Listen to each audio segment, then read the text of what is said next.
Chapter 1. The corpse was floating at the edge of the channel that runs between Sister Key and its larger neighbor, Longboat Key. Only the back was visible above the surface, the body bent over as if tying a shoe, the head and feet submerged. It was moving north, its pace languid, matching that of the outgoing tidal current.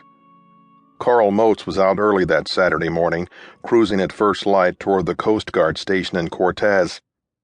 He was commander of the U.S. Coast Guard Auxiliary Flotilla based on Longboat Key, a small island off the southwest coast of Florida.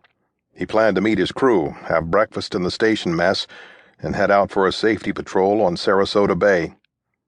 It was the first Saturday of fall, as it was measured in the temperate climes of southwest Florida. Every year, between mid-October and early November, people wake up one morning and realize the humidity has dropped to the point that they don't break into a sweat simply by walking outside.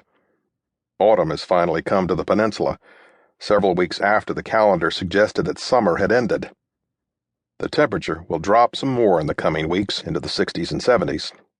Occasionally, the cold fronts will move down from Canada and bring a chill to the subtropical air, but for the most part, the weather will be mild until the middle of May, when the humidity rises to levels that chase the less hardy back north. Motes knew the local boaters would be out in force on such a Saturday. Rafting up on the sandbar just inside Longboat Pass, or nosed onto Beer Can Island, or fishing the offshore reefs in 20 feet of water, or the Back Bay Flats, or tanking up at one of the local bars that provided docks for their boats. It was Mote's job to keep them safe, remind them to wear their life jackets, and not drink too much. It was a fine day to be an auxiliaryman, and Carl was looking forward to his tour of duty. Mote spent his weekdays as a law professor, but his weekends were dedicated to his boat. He'd once been a fierce prosecutor, so was not unaccustomed to death or even to murder. But that was far from his mind as he steered his boat north along the narrow channel. The sun was hanging low on the eastern horizon, the water calm. A commercial mullet fisherman steered his boat across the flats separating the main channel from Longboat Key, his outboard motor emitting a high whine as he skimmed across the surface of the water. Carl's first view of the body was from the periphery of his right eye, a quick impression of something out of the ordinary in the shallow water at the edge of the intracoastal channel. He had been scanning the water off his bow, alert for any floating obstruction. The side of the body registered on his brain after his eyes had moved on toward the middle of the channel. His head jerked back to the right, and he pulled the throttles into neutral. The boat, a 30-foot center console with twin outboards, came off plane and settled into the water. The manatees were migrating into the bay, searching out warmer water in which to spend the winter. They would travel south to the more temperate lagoon provided by the outfall of a power plant on the banks of the Caloosahatchee River. Sometimes they didn't make it.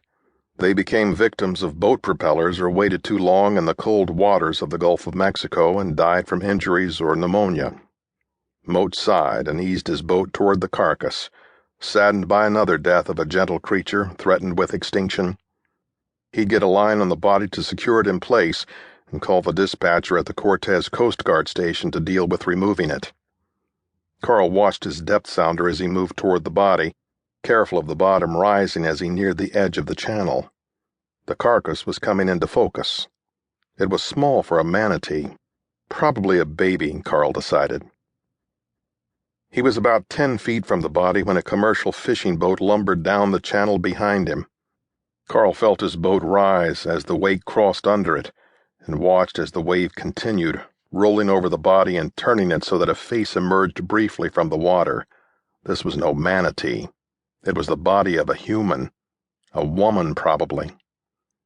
Carl knew better than to disturb what might be a crime scene. He picked up the microphone of his marine radio, hailed the Coast Guard station at Cortez, and described what he was seeing. The Coast Guard radio man, actually a young woman on that quiet fall morning, advised that she would contact the Longboat Key police, since the body was within their jurisdiction.